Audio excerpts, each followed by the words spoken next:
La crise sanitaire a mis en pause nos vies. Et même si c'était dur, on a su patienter. Mais il y a des choses qui ne peuvent pas attendre, comme la lutte contre le sida. La crise sanitaire a causé une chute du dépistage du VIH et un risque de reprise de l'épidémie. La lutte contre le sida ne peut pas attendre. Faire un don au 110 ou sur sidaction.org, c'est sauver des vies.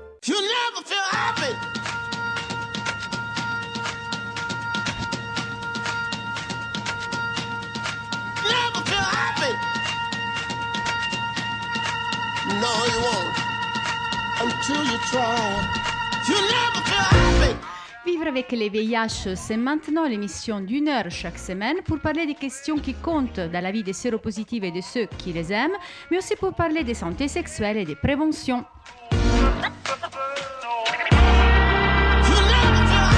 Au micro, Cristina Rosati pour une émission spéciale aujourd'hui, toute dédiée au SIDAction Prison.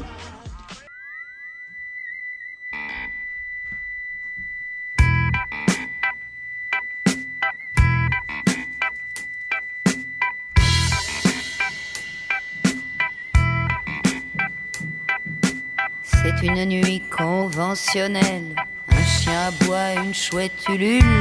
Les prisonniers dans leurs cellules rêvent de creuser un tunnel. Mais avec une petite cuillère, il faudrait être un peu naïf. La prison n'est pas un gruyère, si au moins j'avais un canif.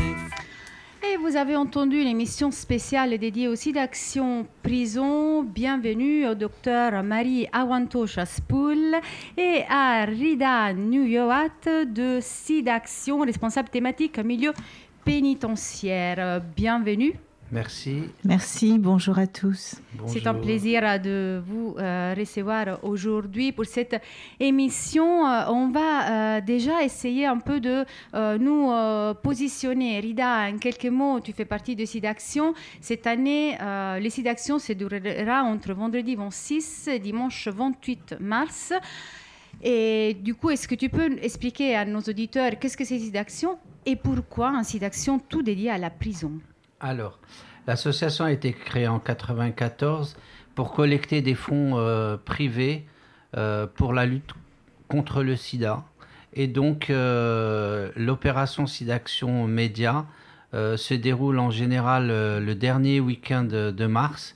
Et c'est un appel à dons aux gens, à la population française pour donner des fonds pour le sida. C'est un tiers de la collecte annuel de SIDAction et 80% des fonds sont distribués à moitié pour la recherche.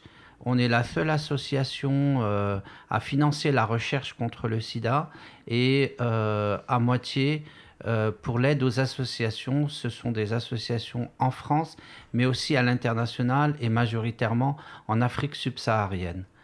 L'idée, c'est de soutenir des programmes d'aide, d'accompagnement, de prévention à des populations vulnérables, à des publics vulnérables et à des personnes concernées par le VIH. Voilà. Et toute cette semaine, en revanche, on peut dire que c'est les SIDAction Prison. C'est une opération qui existe depuis quelques années déjà. C'est une opération qui existe depuis le début, depuis 1994. Plusieurs médias nous aident gratuitement à faire cette opération-là. Plusieurs plateaux aussi dédiés aux appels des personnes qui veulent faire des dons sont offerts par des opérateurs privés et publics. Voilà. Donc c'est une opération, vous allez voir sur vos télés, appelez le 110, c'est l'opération à dons de SIDAction. Et le SIDAction Prison vise pas que les détenus. Le SIDAction Prison a été mis en place en 2010. On voulait faire une opération où les détenus ne sont pas exclus. C'est pas parce qu'on est en prison qu'on peut pas participer au SIDAction. C'est vrai qu'en 2010, ça s'est fait sur une seule prison, c'était à la maison d'arrêt de Nanterre. C'était une opération autour de tournois sportifs et de forums de santé en deux parties. on ne voulait pas faire de collecte en prison. On s'est dit, c'est une population assez démunie.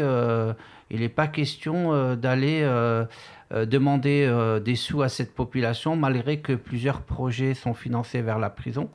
Ce sont les détenus eux-mêmes qui nous ont dit mais pourquoi vous ne faites pas de collecte en prison et puis donc sous la pression de ce public, on a refait l'opération à la maison d'arrêt de Nanterre en 2011 avec l'opération collecte. Donc aujourd'hui, c'est une opération en 3 parties, des tournois sportifs, des forums de santé dans lesquels l'unité sanitaire vient expliquer ce que c'est le VIH, et puis on permet aussi à des opérateurs privés de l'extérieur de venir en prison, et puis une opération de collecte dans laquelle s'investit l'établissement pénitentiaire.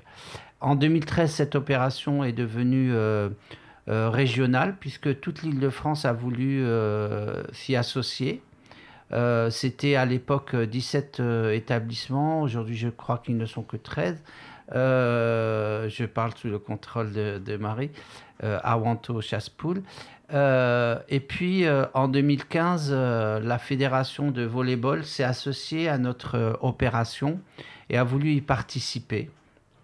Et puis à partir de 2017, l'Alsace a voulu aussi y participer. Donc on a fait une opération Île-de-France-Alsace et puis c'est devenu national depuis cette date-là, avec la participation de l'administration pénitentiaire et de SIDAction. Voilà. J'ai lu d'ailleurs qu'en 2019, 7 551 € ont été collectés dans l'établissement pénitentiaire. C'est beaucoup. L'année dernière, bien sûr, avec la crise sanitaire, je pense que ça n'a pas eu lieu. L'année dernière, ça n'a pas eu lieu à cause du Covid. On a voulu être solidaire. Le SIDAction, d'une manière générale, n'a pas eu lieu. Voilà. Et, Dr Awanto, cette opération rassemble aussi des associations, dans ce cas, les comités des familles, avec cette émission des radios Vivre avec les VIH, mais surtout SIDA Info Service.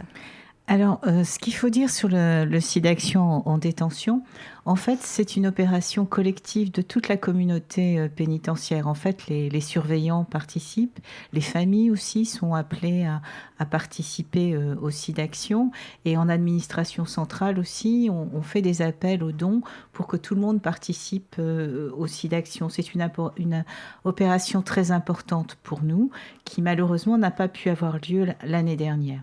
Et c'est vrai nous avons un tissu associatif important avec lequel nous avons des relations que nous développons. Et nous développons un programme de téléphonie en cellule.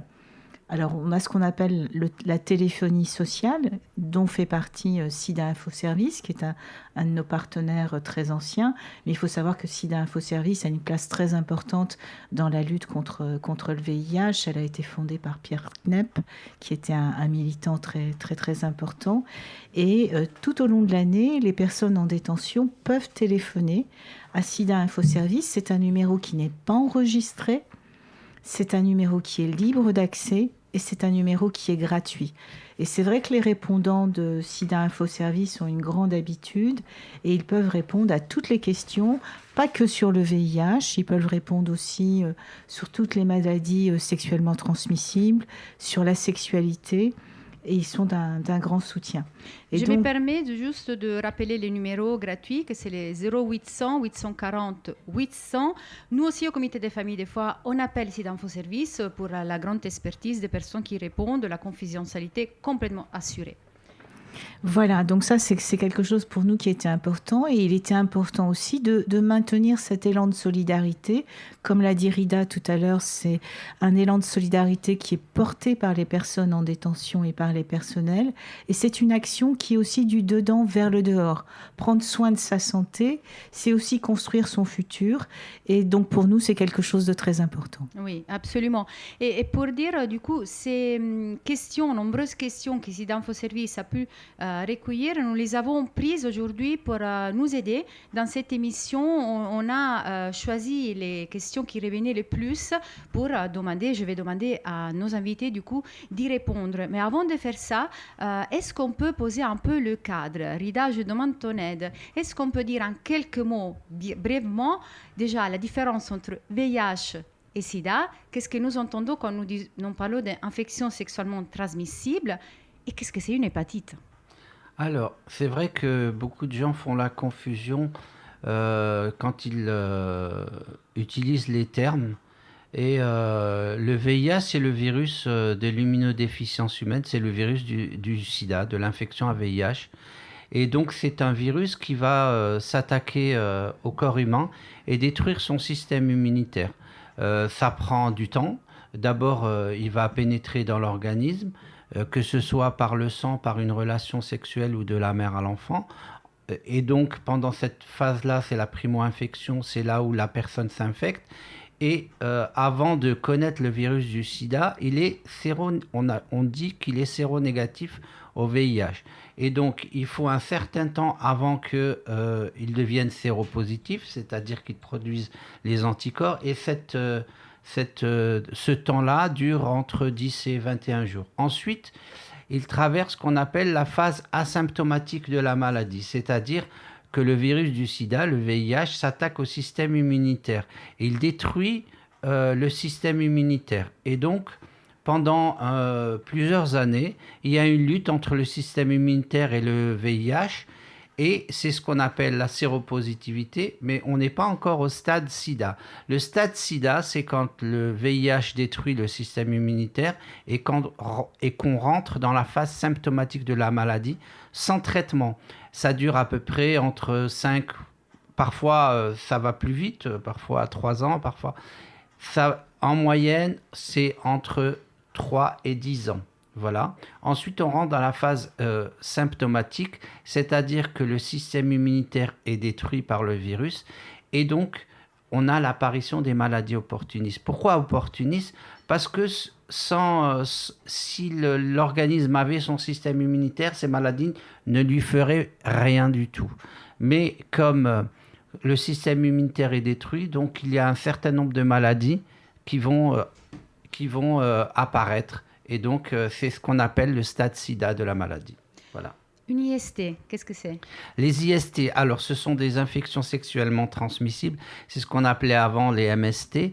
Et donc, ça peut être dû à une bactérie, à un virus, à un parasite. Donc, voilà, ce sont toutes les maladies qui sont transmissibles à l'homme via une relation sexuelle. Et les hépatites virales, alors il y a plusieurs sortes d'hépatites. Ce qui nous intéresse, c'est l'hépatite B et l'hépatite C, parce que ce sont les plus nombreuses en France et en prison. Et donc, ce sont des attaques par le virus des hépatites qui s'attaque au foie et qui va enflammer les cellules et les détruire. Donc, ça va entraîner une cirrhose. Et à terme, ça peut même entraîner un cancer du foie. Après, il y a des différences entre le VHB, le virus de l'hépatite B et le virus de l'hépatite C.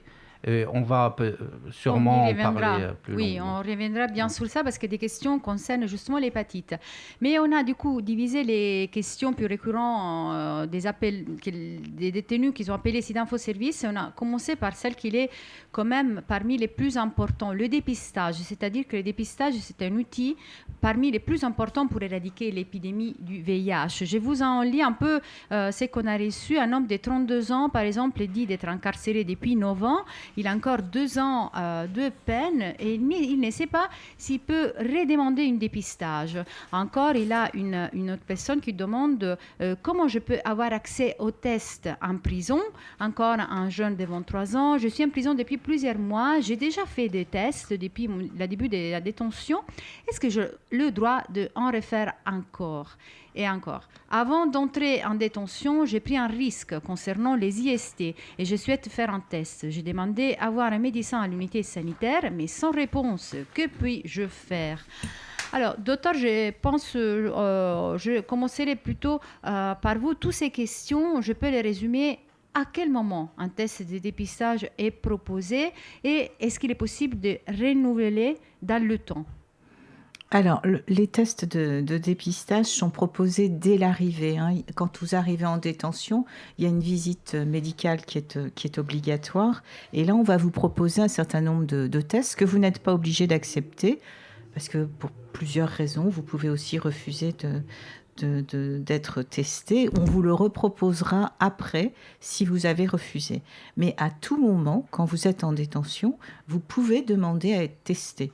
Et c'est quelque chose qui est très important parce que on sait que les personnes qui sont en détention ont plus de risques avant la détention et pendant la détention d'être contaminées, que ce soit par le VIH, le VHC ou l'hépatite B.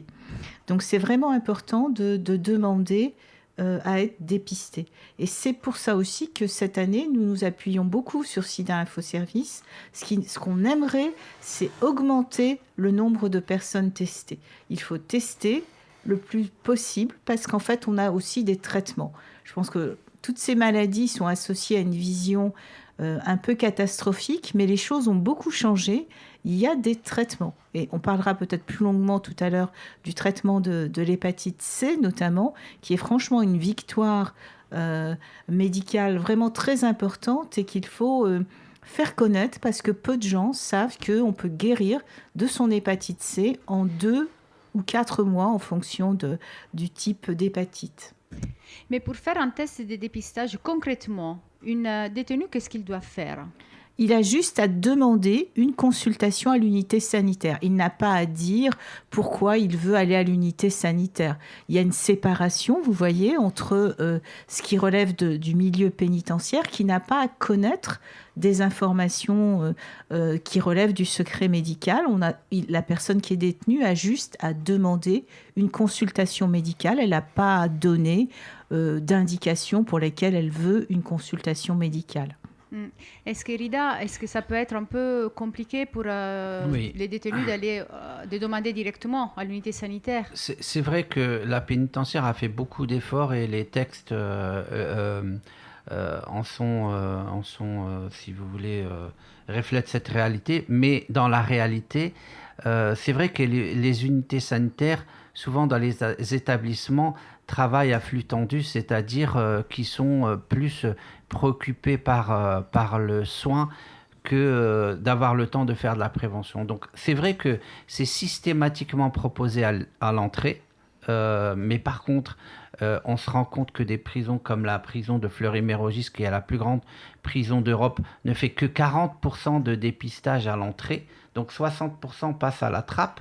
Et puis, quand on est à l'intérieur, si on n'écrit pas, si on nous le propose pas, s'il n'y a pas de TROD ou d'association qui propose le dépistage, c'est rarement refait.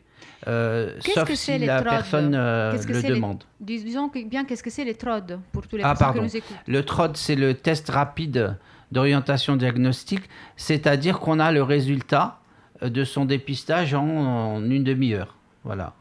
On sait si on a un VIH, si on a une hépatite, en un laps de temps assez rapide. Donc,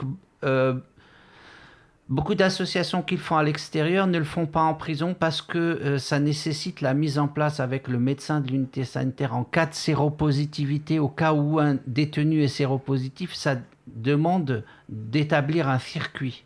Donc, parfois, les médecins n'ont pas le temps ou voilà. Donc c'est compliqué. Donc c'est pas toujours. Le renouvellement devrait être quelque chose d'automatique. Le renouvellement du dépistage sur lequel insistent tous les experts, mais ça ne se fait pas facilement. Voilà. Alors, je vais ajouter qu'il existe aussi des structures, parce que c'est vrai que les unités sanitaires sont peu fournies en personnel médical. Il existe des structures qui s'appellent les CEGID, qui travaillent en collaboration. Alors, c'est pas partout sur tout le territoire, mais il y a certaines collaborations qui s'établissent entre certains CEGID, qui notamment, alors bon, c'est souvent de manière ponctuelle, 1er décembre, enfin des périodes un peu clés de l'année, le SIDAction, qui viennent travailler en détention avec les unités sanitaires. Alors je parle des CEGID parce que ça a un avantage, c'est que vous allez faire la connaissance d'une équipe pendant que vous êtes en détention et à la sortie, vous pouvez continuer à les voir. Et en fait, les CEGID proposent sur tout le territoire des dépistages gratuits. Ils proposent aussi, c'est important pour les femmes, un suivi gynécologique. Ils proposent de la vaccination. Et il propose aussi de la sexologie. Et ça, c'est important aussi pour tout le monde d'ailleurs. Voilà. Donc c'est un accès à la santé sexuelle qui effectivement n'est pas sur tout le territoire, mais certaines unités sanitaires travaillent avec des Cégides. Oui, ça permet d'établir les liens dedans-dehors, qui c'est très important. On pousse à ce que les Cégides, dans le cadre de leur action à l'extérieur, aillent vers le public et rentrent en prison pour faire du dépistage. Et puis les associations extérieures puissent faire aussi des dépistages rapides. Voilà. Et puis proposer aussi à chaque fois qu'on a l'occasion de contacter, de toucher une personne en détention, de lui proposer un dépistage. Parce que c'est un enjeu majeur, le dépistage. Absolument. On verra tout à l'heure l'histoire du TASP, mais c'est quelque chose de majeur, la question du dépistage en prison. Et malheureusement, la population carcérale, parfois, mésestime l'intérêt du dépistage. Oui, absolument.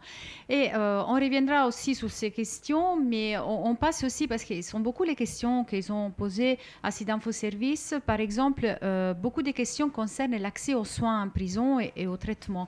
Et je vous lis une des questions posées aux écouteurs de SIDA-Info Service. À cause du Covid, ce n'est pas le spécialiste qui m'a renouvelé mon traitement VIH, mais médecin généraliste. Or, les cachets sont plus petits. Est-ce qu'il y a eu un changement dans mon traitement? Je ne comprends pas. Peut-on changer mon traitement sans m'en informer et sans me faire d'examen préalable? Qu'est-ce que je peux faire par rapport à cela?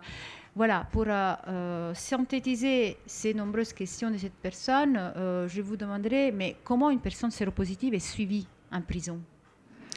Alors, je vais déjà répondre à cette question du changement de traitement. En fait, ce qui se passe, c'est que depuis quelques années, nous avons des génériques. Et certaines personnes peuvent avoir l'impression qu'on a changé leur traitement parce qu'en fait, on leur a proposé un générique. En fait, il n'y a pas de différence dans les molécules.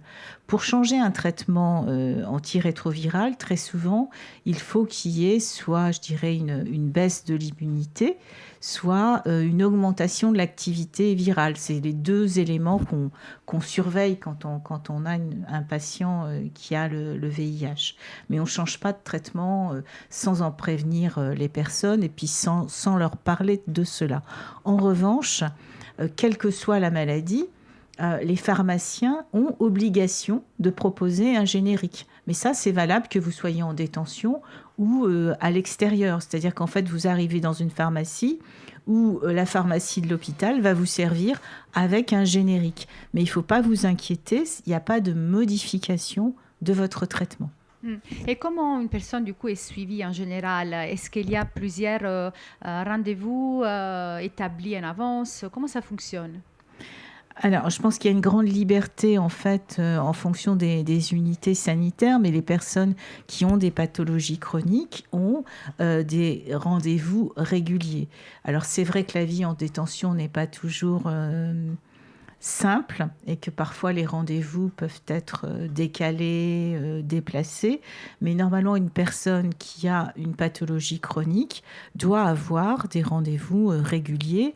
Et depuis la loi de 1994, l'accès aux soins en détention doit être identique à ce qu'il est hors de la détention. Et tout notre travail consiste, alors je ne dis pas que c'est déjà le cas partout, mais c'est tout le travail, que ce soit avec les associations ou avec le ministère de la Santé, que nous essayons de mettre en place. Depuis, le docteur Awanto Chaspoul l'a rappelé, depuis 1994, la santé en prison est sous l'égide du ministère de la Santé, ce qui change beaucoup de choses. C'est-à-dire que le médecin qui va à l'unité sanitaire, c'est un médecin de l'hôpital. Ça veut dire qu'en théorie, le détenu a le même traitement qu'à l'extérieur, qu'à l'hôpital.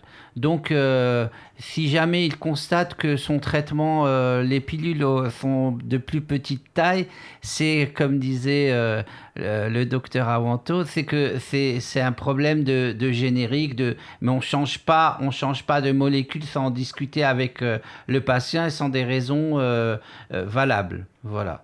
Donc après, c'est vrai que la vie en détention peut être plus compliquée qu'à l'extérieur. Elle est plus compliquée qu'à l'extérieur et donc les médecins doivent tenir compte des contraintes. Cependant, la prise en charge, en théorie, elle est la même qu'à l'extérieur. Oui. Et une autre personne demande « Ai-je le droit d'avoir accès à mon dossier médical ?» Tout à fait. En fait, alors il y a la loi de 94 qui dit qu'effectivement les soins sont identiques à l'intérieur et à l'extérieur. Et puis il y a la loi Kouchner de 2004 qui régit le droit des patients et des usagers du système de soins. Donc il y a un accès à son dossier médical, notamment quand vous sortez, le dossier médical, vous pouvez le faire suivre, soit à votre médecin traitant, soit vous pouvez en demander un extrait, bien évidemment. Du coup, il faut demander, en fait, ça ne se fait pas automatiquement. Il faut le demander généralement, hein, mais c'est pareil à l'extérieur, c'est-à-dire qu'en fait, il faut demander son dossier médical. Mais toute cette histoire du dossier, du suivi, ça me pose une question très concrète, c'est-à-dire, il est où la discrétion? C'est-à-dire, il y a sûrement des personnes qui ont peur de demander tout ça, de se rapprocher pour peur d'être considérée une personne malade, qui peut infecter les autres, etc. Comment ça peut se faire, ça? Alors, le secret médical, c'est quelque chose qui est fondamental.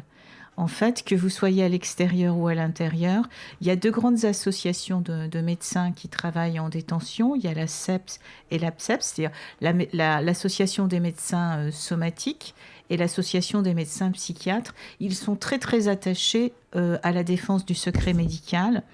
Et je pense que c'est quand même quelque chose d'important à dire.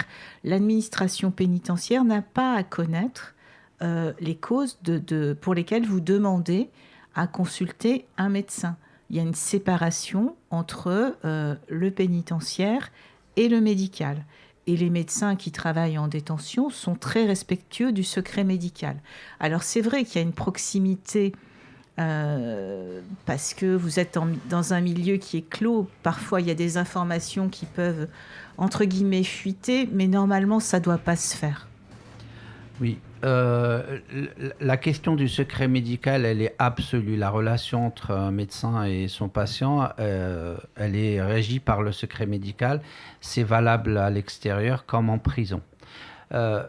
Parfois, cependant, il peut y avoir, comme disait le docteur Awanto, Chassepoul, des fuites, dans le sens où dans un milieu clos, par exemple, si on met en place une consultation VIH et que systématiquement des détenus vont à cette consultation, et ils vont être vite identifiés. Donc il y a un certain nombre de facteurs dont les médecins de plus en plus tiennent compte, qui font, par exemple, qui vont mélanger dans les consultations, des choses comme ça.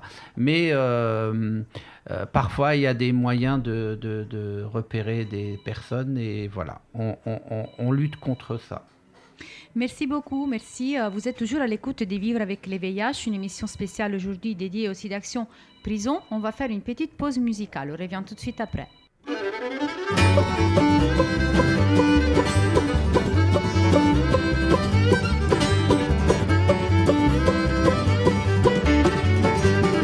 Et maintenant, ça y est, on est tous en slip. Chez les Schmitt du Venezuela, c'est en train de devenir un principe. Dès qu'on déboule, les poulets sont là.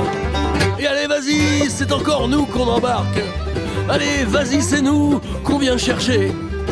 Les menottes aux poignets bien serrées, on nous emmène au bagne d'Eldorado.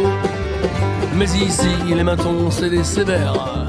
À grands coups de nerfs de bœuf, ces visons font régner une certaine atmosphère d'arrogance, de méfiance, de torture, de lâchage, de haine et de baston, de camp de concentration. On nous lance des pioches et des pelles. Saloperie, ici c'est des travaux forcés ou quoi? des soldats en fusil nous rappellent qu'on est puni et qu'on va morfler.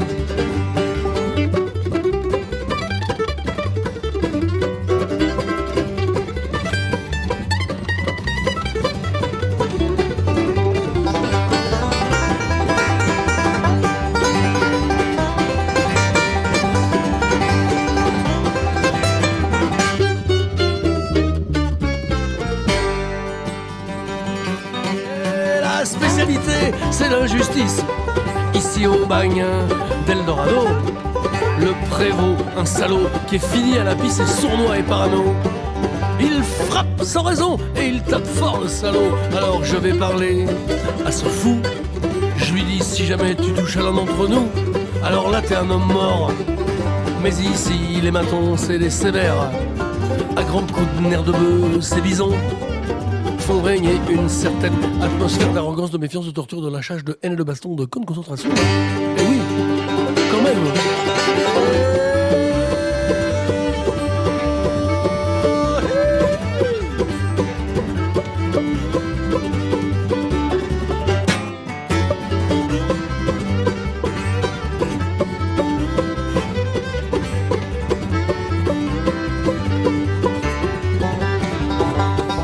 Mais un miracle se produit. Le capitaine me dit gentiment: viens là, toi! Vous n'avez rien à faire ici, vous n'avez pas commis de crime au Venezuela. Toutefois, dit-il, je vais vous garder quand même. Mais leur gouvernement un jour explosa dans un merveilleux coup d'état, et c'est comme ça qu'on nous libéra. La révolution nous sauva, et c'est comme ça qu'on nous libéra.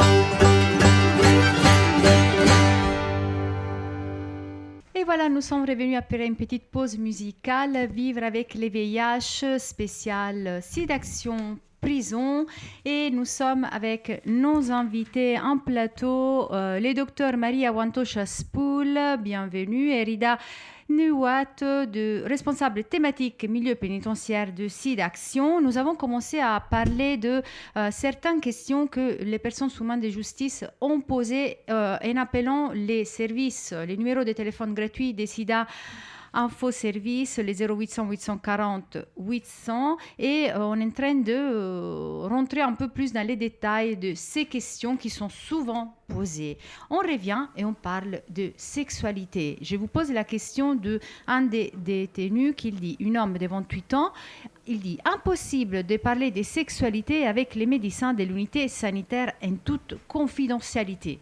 Là, il est plutôt énervé. Est-ce que c'est vrai? C'est impossible de parler avec un médecin de sexualité? Alors, a priori, je pense que c'est compliqué peut-être pour certains médecins, mais normalement, on doit pouvoir parler de sexualité avec un médecin. C'est vrai que certains médecins en détention sont peut-être un peu frileux pour en parler, car c'est vrai que parler de sexualité en détention, c'est toujours compliqué pour l'instant, mais je vais quand même rappeler que si les personnes sont privées de liberté, elles ne sont pas privées de sexualité.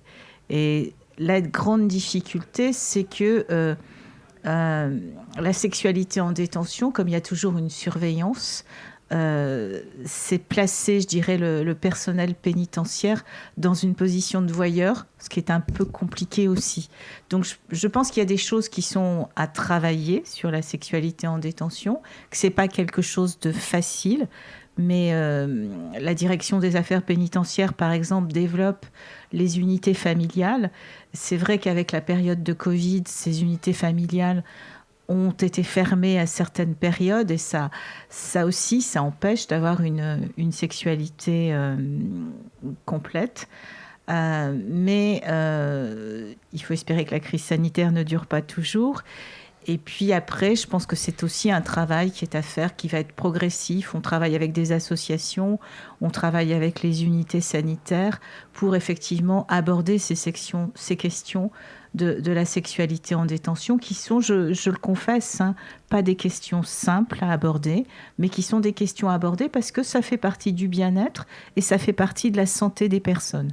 Donc, c'est quand même des questions très importantes à aborder. J'imagine qu'il n'y a pas une sexologue à qui on peut s'adresser. Alors, c'est ce que je vous disais tout à l'heure. En fait, il y a très peu de sexologues en France. notamment des médecins sexologues. Il y a la formation, il y a une formation nationale qui dure 3 ans. En fait, dans les Cégides, la loi impose qu'il y ait des consultations de sexologues. Et en fait, quand on a des consultations avec des Cégides, c'est souvent une porte d'entrée pour avoir un sexologue. Mais c'est vrai que les sexologues qui ne font qu'exercer en détention, je n'en ai pas connaissance, mais ça fait pas très longtemps que j'ai rejoint l'ADAP, mais je pense pas qu'il y ait de sexologues qui aient des consultations pures en détention. Est-ce que, on sait du coup, on vient de dire la sexualité en prison existe. Est-ce que les personnes ils ont accès à des préservatifs à tout moment? Alors, quand vous arrivez en détention, normalement, on vous remet une trousse avec des objets de toilette. Et dans cette trousse, vous avez des préservatifs et du gel donc lubrifiant. Normalement, dans les unités sanitaires, il doit aussi y avoir des préservatifs et des lubrifiants. Et puis après, en fonction des lieux de détention, on va les placer dans des endroits un peu discrets parce que ça peut créer des tensions et des difficultés. Donc des fois, ça peut être à la bibliothèque ou dans des endroits... bon, c'est un peu le bouche à oreille après en interne qui indique... C'est pas parfait, hein, je ne veux pas non plus dire que les choses sont parfaites. Mais voilà, c'est un peu ce qui se fait à ma connaissance. Oui,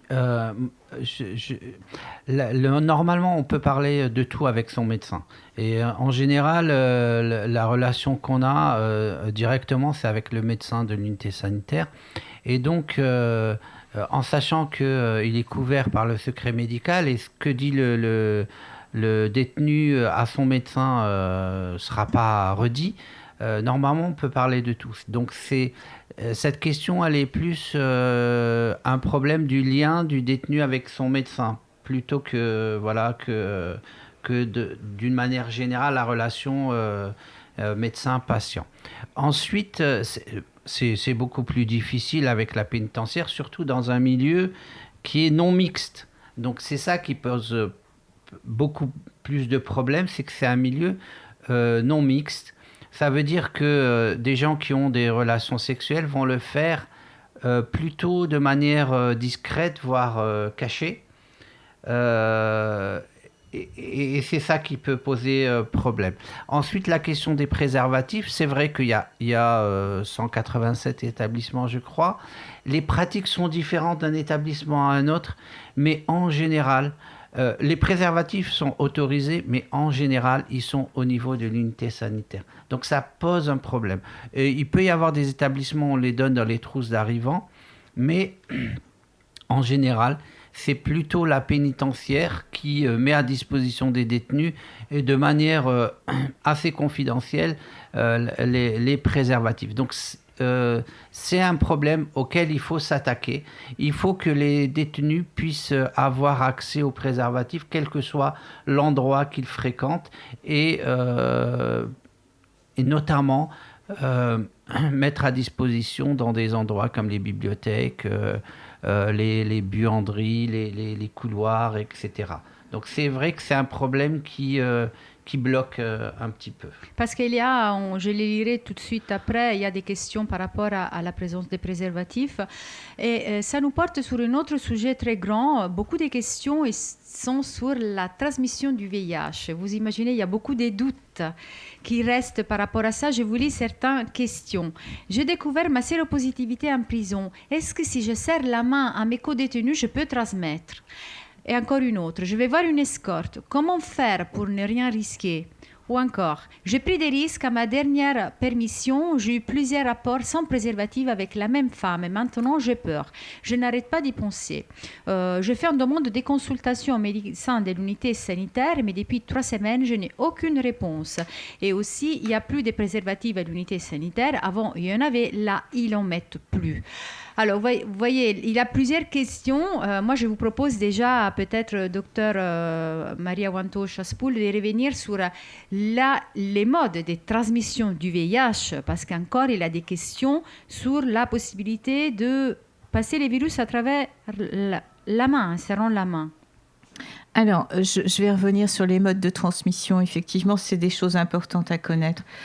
Le VIH se transmet exclusivement par le sang, donc ça peut être des échanges de seringues ou des choses comme ça, par des relations sexuelles, c'est-à-dire par les sécrétions vaginales, le sperme, et de la mère à l'enfant.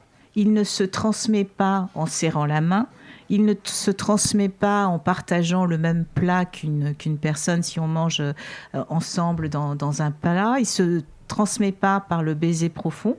Si vous faites un baiser à la française, vous n'allez pas transmettre le VIH. C'est des choses importantes à dire. Mais il faut aussi retenir que le VIH ne se transmet pas quand les personnes sont traitées. Il n'y a pas de transmission du VIH. C'est-à-dire une personne qui prend normalement son traitement, c'est ce qu'on appelle le TASP, ne transmet pas le VIH. C'est-à-dire si vous avez une relation sexuelle avec une personne qui a le VIH et qui est traitée, il n'y a pas de transmission. Et c'est pareil pour les femmes. Une femme qui est séropositive, qui a un traitement, ne transmet pas le VIH à son enfant quand elle a un traitement. Et le dernier point sur lequel il faut insister, c'est si vous êtes séronégatif, c'est-à-dire si vous n'avez pas de VIH, vous pouvez prendre un traitement préventif qui s'appelle la PrEP. C'est un peu comme pour ceux qui ont voyagé à l'étranger, quand vous allez en Afrique par exemple, on va vous donner un traitement pour éviter d'avoir le paludisme. Et bien là, on vous donne un traitement avant pour éviter d'avoir le VIH. Et il y a encore mieux, encore plus fin, si vous n'avez pas ce traitement pré-exposition, vous pouvez avoir un traitement post-exposition. C'est-à-dire si vous avez une relation sexuelle et que vous avez des craintes, vous pouvez demander un traitement post-exposition qui évitera la contamination. Merci beaucoup, parce que là, vraiment, vous avez bien clarifié. J'espère que voilà, tout le monde peut bien comprendre ces questions qui sont très importantes pour nous. Oui, pour un petit peu appuyer ce qui vient d'être dit, c'est vrai que l'état de connaissance par rapport au VIH dans la population générale a beaucoup baissé. On se rend compte que toutes les enquêtes qui ont été faites, c'est que tout d'un coup, on découvre qu'il y a des gens qui pensent que la salive peut transmettre, le moustique peut transmettre le VIH, etc. Alors qu'on sait que, à l'exception du sang, des relations sexuelles de la mère à l'enfant, il n'y a aucune façon d'attraper le VIH. Voilà. Ça, c'est le premier point.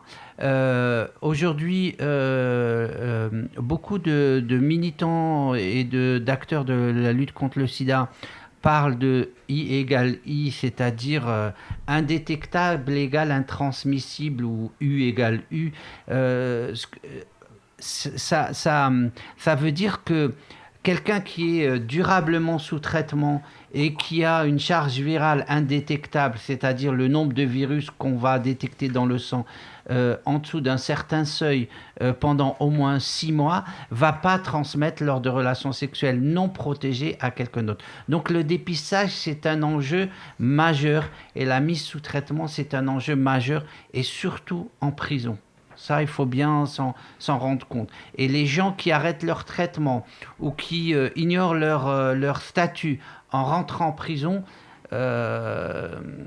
voilà, ils sont pas c'est ce qu'on appelle l'épidémie cachée, c'est-à-dire les gens qui savent pas, qui transmettent, etc. Voilà.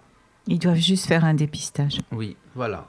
Est-ce qu'on peut revenir un peu sur les modes de transmission mère-enfant? Parce qu'on sait bien qu'une femme séropositive peut avoir un enfant sans lui transmettre le virus. Alors, en l'absence de traitement, c'est comme pour beaucoup de maladies, il y a à peu près 20 à 25% de risque de transmission de la mère à l'enfant. Avec un traitement, alors on donne un traitement à la mère pendant sa grossesse et un traitement à l'enfant pendant les premières semaines de vie. Et ça, c'est des choses qui sont très importantes et qu'on sait depuis longtemps. Ce sont des essais qui avaient été menés en France en 1994 et qui ont permis de limiter, mais ça a été des essais après qui ont permis de limiter mondialement la transmission de la mère à l'enfant. En 10 ans, dans les pays d'Afrique, la transmission de la mère à l'enfant a baissé de 60%. En France, il naît moins d'1% d'enfants séropositifs. Et généralement, c'est parce que les mères n'ont pas eu accès au traitement. Et alors, on sait encore, depuis les années 2010-2012 par là, que l'allaitement, quand la mère est traitée, quand la mère n'est pas traitée, l'allaitement peut être responsable de 20 à 30% des contaminations de l'enfant. Il faut savoir que dans certains pays, c'est très difficile de ne pas allaiter son enfant. Et maintenant, on sait qu'avec un traitement, on limite ce risque de transmission pendant la période d'allaitement. Et là aussi, ça a un avantage, c'est que les biberons, c'est parfois très difficile quand on n'a pas accès à l'eau potable, ou même en France, des fois, quand on n'a pas les moyens, ça peut parfois être compliqué de nourrir son enfant avec le biberon. Donc ça, c'est quand même très très important de savoir que la transmission de la mère à l'enfant, elle n'existe pas pratiquement pour les femmes qui sont traitées. Et il n'y a pas de transmission sexuelle, c'est-à-dire un couple hétérosexuel ou homosexuel qui a des relations sexuelles quand le partenaire est traité, il n'y a pas de transmission. Et ça, c'est très très important. Et ça, c'est des choses qu'on sait depuis longtemps. Et ce qu'on sait aussi, je le redis aussi, c'est que le traitement post-exposition, si vous n'avez pas eu de traitement de PrEP, vous pouvez demander un traitement post-exposition. Alors, je sais que ce n'est pas encore à disposition de toutes les unités sanitaires, mais nous allons y travailler dans les prochains mois avec nos collègues du ministère de la Santé, parce que c'est quelque chose de très important. Ce traitement d'urgence limite les risques de transmission du VIH. Oui, c'est très important ce qui vient d'être dit, parce que c'est vrai qu'on finance beaucoup en Afrique des programmes de mise sous traitement de femmes séropositives, et notamment pour empêcher lors des grossesses ou de l'allaitement de contaminer les enfants. Donc la question du dépistage et de la mise sous traitement, elle est primordiale. Donc c'est d'où on insiste sur la question que tout le monde, normalement toute la population carcérale, chacun doit savoir quel est son statut sérologique. Et la question du dépistage, elle est primordiale. Que ce soit pour une femme pour protéger son enfant, que ce soit pour un homme lors de relations sexuelles, il ne va pas transmettre parce qu'il est sous traitement et durablement avec une charge virale indétectable. Donc c'est très important.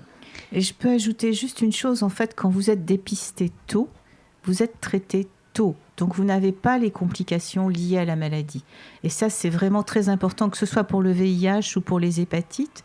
Le fait d'être dépisté, ça permet d'être traité tôt et de ne pas avoir les complications liées aux maladies et même liées au traitement. C'est-à-dire qu'une personne qui commence à être traitée très tôt fera moins de complications au traitement qu'une personne qui est traitée très tardivement. Et juste pour répondre à une de tes questions, Christina, c'est vrai que dès qu'on sait qu'une personne est contaminée par le VIH, on la met sous traitement. On n'attend pas. On n'attend pas qu'une baisse des CD4 ou un quelconque examen sanguin. Dès qu'on détecte qu'une personne est séropositive, on la met sous traitement. Donc un détenu dont le médecin lui dit d'attendre, c'est pas normal. Voilà. Donc il doit être mis sous traitement immédiatement. Une autre personne souhaite faire le point sur le risque suivant. Il a échangé une seringue pour s'injecter un produit avec un prisonnier qui prenait une trithérapie contre le VIH. Il a javelisé la seringue et l'a fait bouillir. Mais il a toujours peur d'une infection. Ça me porte aussi à vous poser une question plus large. Quelle est la politique de réduction des risques en prison ? Alors la politique de réduction des risques en prison, elle revêt plusieurs aspects. Il y a d'abord le travail avec les associations, que ce soit Aide, SIDAction, SIS. Et puis tous les ans, nous participons à un concours qui est organisé par la Mildeka. Et avec ce fonds addiction, sur l'ensemble du territoire, les directions pénitentiaires peuvent solliciter des programmes de réduction des risques, que ce soit pour le tabac ou des risques liés aux addictions en détention. Donc ça, c'est aussi très important. Et puis, il y a une collaboration. Alors tout à l'heure, j'ai parlé des Cégides, mais il y a aussi les XAPA et les CARUD qui interviennent en détention, qui sont donc des partenaires externes et qui peuvent, comme on a dit tout à l'heure, faire aussi du dedans, du dehors. C'est-à-dire qu'en fait, vous allez pouvoir continuer à être suivi quand vous allez sortir de détention, parce que ces structures ne sont pas des structures pénitentiaires. Ce sont des structures externes qui viennent intervenir en détention. Donc ça, ce sont des choses qui sont très très importantes. Et il y a le développement aussi de certains programmes spécifiques à destination des personnes qui ont des problèmes d'addiction. Le problème actuel, c'est le problème de la réduction des risques en prison. Autant à l'extérieur, la mise à disposition de matériel stérile a permis, et puis c'est inscrit dans le Code de santé publique depuis 2005, a permis de réduire la contamination des usagers de drogue en particulier, en sachant que c'est une population importante en prison.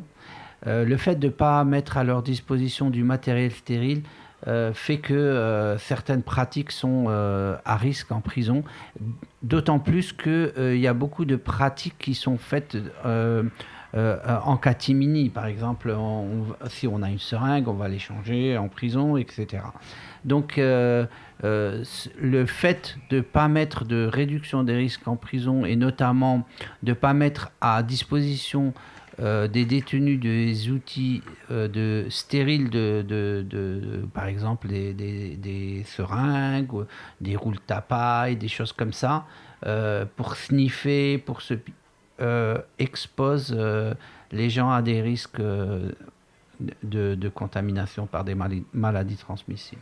Mais pour répondre à la question de ces détenus, javelisé sa seringue, c'est déjà quelque chose? Alors, la javel, elle détruit une partie des virus, mais il faut savoir que, par exemple, les virus des hépatites sont assez résistantes. Autant le virus du sida, il est fragile, autant...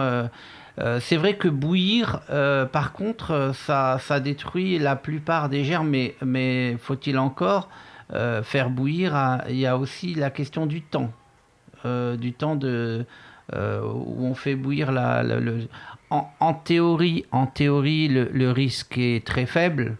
Bon, en pratique, le risque peut exister, quoi. Ça nous porte bien au dernier sujet de cette émission, que ça sera sur les hépatites. Et je vous pose une des questions des personnes qui ont appelé Sidinfo Service. Il m'arrive de ramasser des mégots ou des joints pour les fumer. Est-ce qu'il y a un risque pour une maladie comme les hépatites? Alors, le risque est assez faible. En fait, l'hépatite qui est la plus transmise par la salive, c'est l'hépatite B. Mais quand vous ramassez un mégot, vous ramassez rarement un mégot totalement imbibé. Enfin, je veux dire, rien que pour le rallumer, il faut qu'il ait un petit peu séché. Et là, je pense que le risque est quand même très, très, très diminué.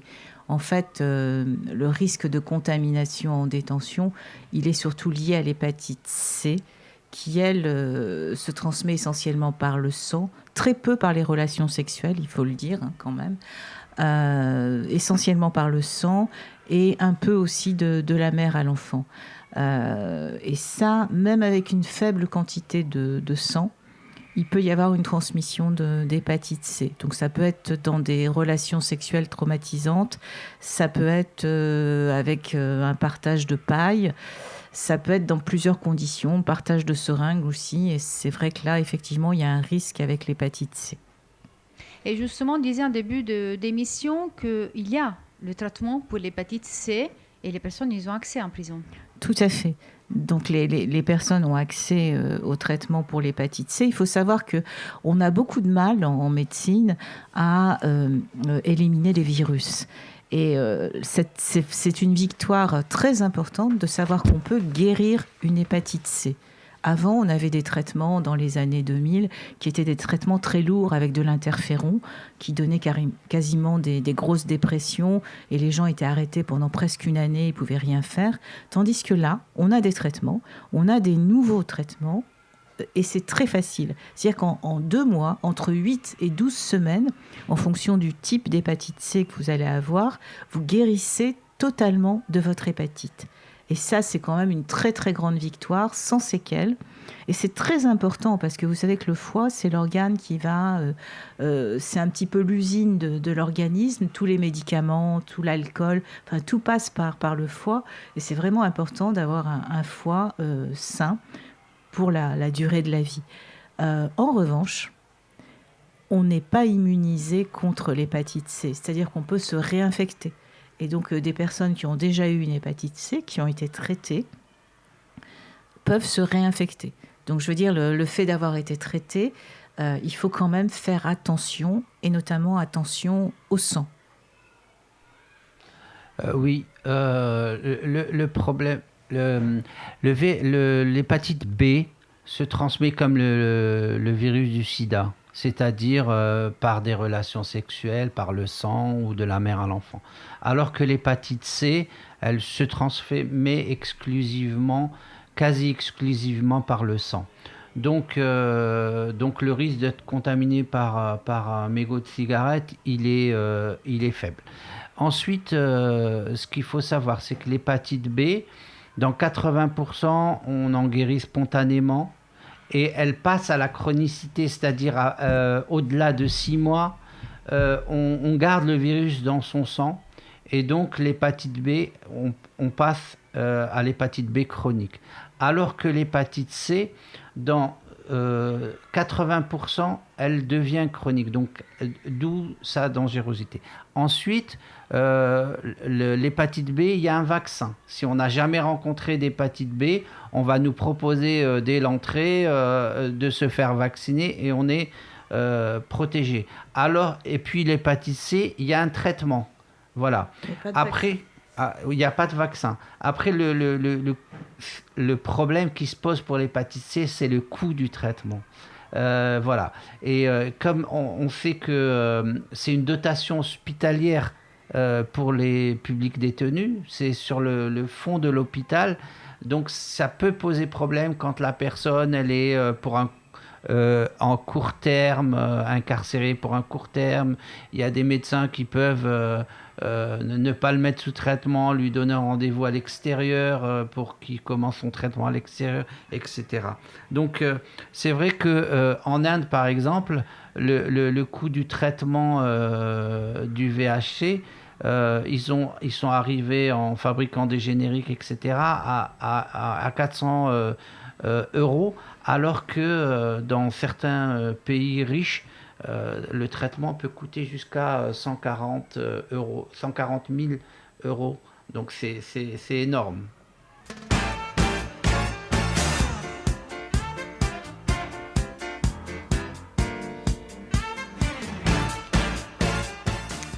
Et voilà, nous allons vers la fin de cette émission, mais nous avons encore quelques petites minutes. Peut-être il y a des messages importants avec lesquels vous voulez terminer. Je vois que c'est bien le cas, du coup, je vous laisse la parole.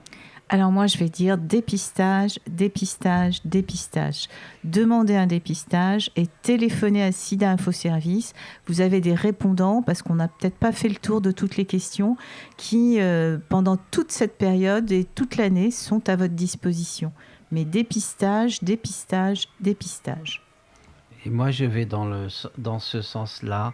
La question du dépistage, elle est primordiale, parce que la cascade française, c'est-à-dire une personne dépistée, une personne mise sous traitement arrive à une charge virale indétectable, on n'arrive pas sur la phase de dépistage, on n'arrive pas à tenir nos engagements parce qu'il y a encore des gens qui ne se font pas assez dépister. Donc on insiste sur cette phase-là pour rentrer dans le circuit de la mise sous traitement et de la charge virale indétectable qui permet aux gens d'avoir une vie quasi normale. Quand on est atteint par le VIH, on a une vie quasi normale quand on est parfaitement sous traitement. Voilà, et qu'on suit son traitement.